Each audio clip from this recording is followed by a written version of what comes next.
لا إله إلا الله محمد رسول الله اللهم صل على محمد وعلى آل محمد وبارك وسلم عليه اللهم لك صمت وبك آمنت وعليك توكلت وعلى رزقك أفطرت فتقبل مني يا الله உனக்காகவே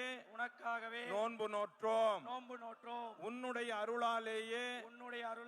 நோன்பை திறக்கின்றோம் எங்களுடைய நோன்பை